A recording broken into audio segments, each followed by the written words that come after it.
So I think I have most of the settings kind of just set up for now. I think it'll work. Here's the main screen, right? 190 amp hours. Then we got the temperature thingy, 24 volts, which it is. Over voltage disconnect, I put at 29.2 at the absolute maximum of these batteries. I think they're rated to 3.65 volts per, so that times 8 is 29.2. So I never want to charge beyond that, or else they'll ruin the batteries. So hopefully the solar charge controller will, disconnect it in case it goes over 29 volts, 29.2 volts, I guess. And also the BMS is also watching that, so the BMS will also automatically shut off once that happens. Charge limit, I'm going to set at 29.1 because I don't really want to go to 100% on these batteries. Usually lithium batteries, they like being charged, their useful life cycle is usually around like 80%. So if you charge up to 80 and discharge down to about 60, I would say, they last way longer. So I never really want to, charge all the way up to 100%. So that's why I'm doing that. Over voltage reconnect is at 29. So as long as the batteries hit 29 volts, they'll start to be used again, which is fine. Equalization charge, I'm not exactly sure what this is. It's just kind of a middle number here. So I just put 28.4 because that was one of the other stock figures that this thing had for, I think, boost overcharge was 28.4, something like that. So I just moved it up. And float charge was at 27.6. So I put boost charge at that. Float charge is 27.2. According to the website that I was looking at, Will Prowse recommended it, so I followed some of his guides before and they seem to work, so I trust it. And honestly, these numbers don't really matter all that much. It just means that the battery is going to be floating around 27 for the most part. That's the voltage that's going to have out of a max of 29 or so. So that's a good range that I'm willing to keep the batteries at. Boost reconnect is 26.4. that I just left alone. I don't really know what boost reconnect means. I'm not a solar expert by any means. I just know a little bit about electrical. I don't know how these machines work, so I'm just gonna leave that alone. Low voltage reconnect is at 25.2. So if I ever use the batteries down to discharge them way down, they'll need to charge up to at least 25 volts, 25.2 volts before I'm able to use stuff again, or that it'll allow me to use stuff again. And then we have under voltage reconnect at 24 and under voltage warning at 24. So once it hits 24, it'll give me a warning. And low voltage disconnect is at 22.2. So it should just the batteries should just shut off. Like this will kind of try to shut things off, although this is not controlling the battery at all. But basically these numbers don't really matter because the solar charge controller is not controlling the batteries. This is if there was no BMS and this was connected directly to the batteries themselves, and then you were just running loads off the batteries directly. So everything was connected directly to the battery. But I have like all kinds of stuff going on here in the intermediary, you know what I mean? And the BMS is handling most of the labor as far as controlling the battery goes. So these numbers don't really matter so much because the BMS is going to be handling them. So we have all this other stuff. So that's pretty much set. Oops, let me, save. Good. We'll go ahead and escape. And then we'll go into monitoring. And great, 26.4 volts. We have 5 volts from somewhere, even though the solar panels are not plugged in.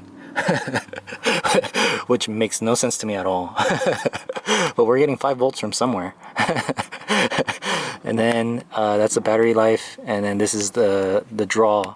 But I don't have any loads coming off the solar charge controller itself. That's what most of those parameters were for. So here is the wire SAE plug that comes from my solar panels. And honestly, this gauge wire is probably too small for what I'm doing. That's why some of it's a little bit burnt inside. Because this is like 12 gauge wire, I want to say. But it works so far. So let me plug that into the solar panels and see what happens here. Hopefully that'll start to charge up. So we're getting 32 volts from the solar panels, which is great. No amps flowing yet while the solar charge controller does its thing. Let me see if it's blinking at all. So we got the PV, which is solar panel, and we got battery lights, both green, so that's good.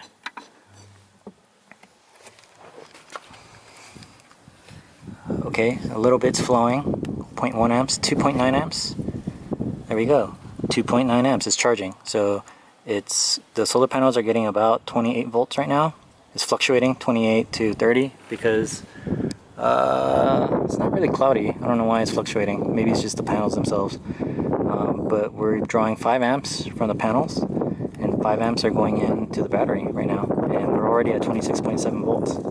So we'll watch this and see if it charges up to, I set it float charge of 27.2 and a max charge of 29.1. So as soon as it hits 29.1, it should stop moving and the amps should stop flowing. So I'll keep an eye on that. In the meantime, I am going to be cleaning some of this stuff up. I probably won't continue to charge all the way up. I'm going to clean some stuff up and then connect everything and then charge it maybe, or maybe I'll let it charge. But basically everything's working as it should. Now I just need to connect the inverter. I need to get rid of this guy right here, this battery protect, because I don't need it anymore because I have a BMS.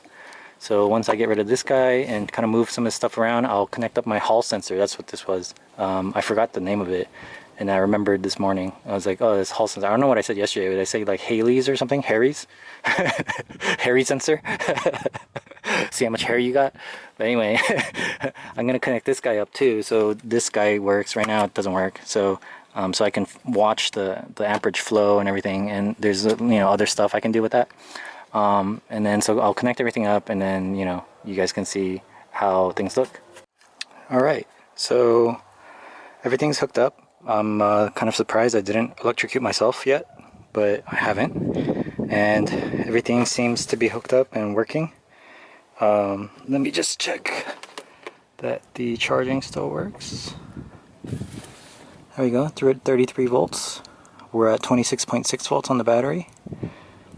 Because it charged up a little bit, and let's see if that moves. But basically I cleaned up a lot of the wires as much as I could. Some of them weren't long enough. Obviously I didn't really measure out how long the wire should be. A lot of the cases I just used what came with whatever I bought, and usually those were a certain length and I just used whatever length. So if it turned out to be a little bit shorter, then that's just the way it is. The only thing I didn't do is connect my hall sensor, just because I don't think I need to. I don't really look at it that often. Before I used to, because I didn't have a BMS, but now that I have a BMS, I don't really see a need to do that.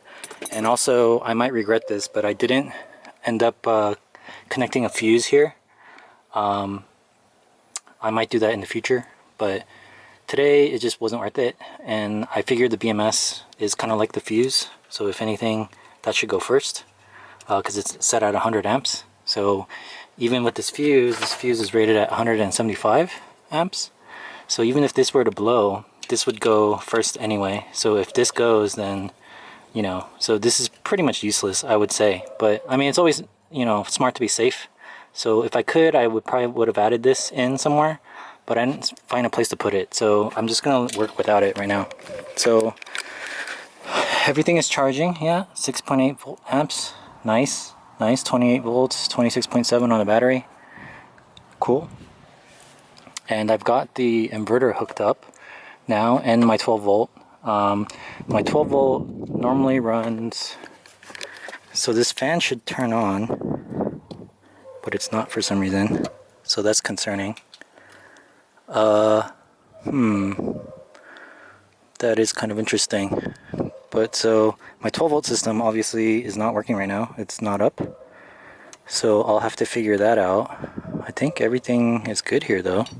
Should be. This is the main negative, and that's going to the main negative here. Yeah, this is the main negative. Let's see if the inverter works. Yeah, the inverter turned on, so I don't see why the 12 volt is not working. But let me figure that out, and then we'll start this puppy up and see if everything works as it should. Alright, so basically all that happened was sorry about that. basically I ripped out the the wire from the connector. Maybe a little bit too much stress on it. There's not a lot of slack here, so I should probably do something about that, but it's fine, you know. Oh god. Anyway, 12 volts working, fans are running. I think I might set the fans now. I think this is full speed here. Actually, that's not too loud, so I might just let them run full speed all the time. I think the, let's see,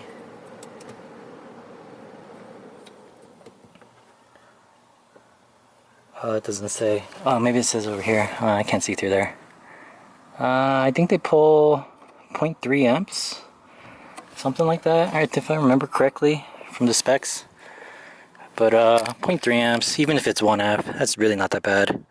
So I'm just gonna let them run on full all the time. So yeah, they're spinning. That way, that'll keep the batteries cooler. And yeah, I'm not gonna, like I said, I'm not gonna connect my hall sensor up. I might do it later. I guess I could probably just leave it loose and just kind of hook it up right here on the line, but I don't think there's a need to. I'm probably just gonna electrical tape this connection up because it's sort of floating in the middle of the air and that could short out on something. So I'm gonna just tape that up, plug everything back in, and then yeah. Awesome. So everything is working. All the power outlets work. I tested already. As you can see, all the USB stuff works. No warning signals, nothing weird going on. I got the fans on full blast. The only thing that's not connected is the hall sensor, but everything's good, and the lid also closes all the way, which is nice. And even with the fans running full blast, it's super quiet because they're Noctua fans, obviously. Wow, really windy. But yeah, I think I'm gonna rock with this and maybe for like a week and just see how it goes before I, like, you know, buy any food or anything and really, you know, trust my fridge. But it should. So basically, this is a 4.5 kilowatt hour battery bank. What that means is I calculated my use to be about 1 kilowatt hour per day. On hotter days it might be a little bit more because the fridge will be running a lot more, but it's basically 4 days of battery life, that even if I, you know, obviously I don't want to run it all the way down, I might use maybe half of that, but you know, in a pinch I can go for 4 days without a charge. So that's great, you know what I mean? Yeah, what else did I want to say? Oh, I just ended up holding the battery pack down with this oh, I probably shouldn't crush the Bluetooth module like that, but I ended up just holding down the battery with this bungee cord. It's kind of ghetto, it's really ghetto actually, but it should work. It's not going anywhere. If I had more tools and time and, you know, the motivation, I would probably, you know, build like a little box for the batteries to sit in, and devise something for that. But it's already in a box. I got it on foam, so, you know, lots of shock protection. This is not going anywhere. Like, even if I try to move it with my hands, that's not going anywhere. So that's gonna stay put. As far as shorting out on the middle, the hooks, I don't think it will. Nothing's touching. So I got some electrical tape anyway, sort of guarding the posts. It is sort of touching right there, but it's not touching anything else anywhere else, so hopefully that doesn't short out. I think it should be fine. Maybe I should maybe protect that a little bit more, so I'll probably put some electrical tape on the actual hooks just so that they're not touching. But other than that, yeah, everything looks good. So that's gonna be it for today. I'm just gonna put this back, you know, where it belongs, clean up my van a little bit, and then head back out because I gotta go back to work tomorrow. But electricity problem should be solved now. I shouldn't be having any issues whatsoever for a good at least 5 years. Not that I really plan on living in this van for 5 years, but if I do, then yeah. And I can always transfer this to somewhere else, like because it's so portable, it's mobile, right? Like as long as I have solar panels, I can, you know, move this around and use it in other places. So this is definitely a cool little bug out box. 4 days battery life. You can run a fridge, basically 1,000 kilowatt hours per day. Is pretty average, I would say. So yeah, I don't know. If you guys have any questions, ask and I'll try to answer them. But I'm gonna test this out for a week and update you guys and see how it goes. All right.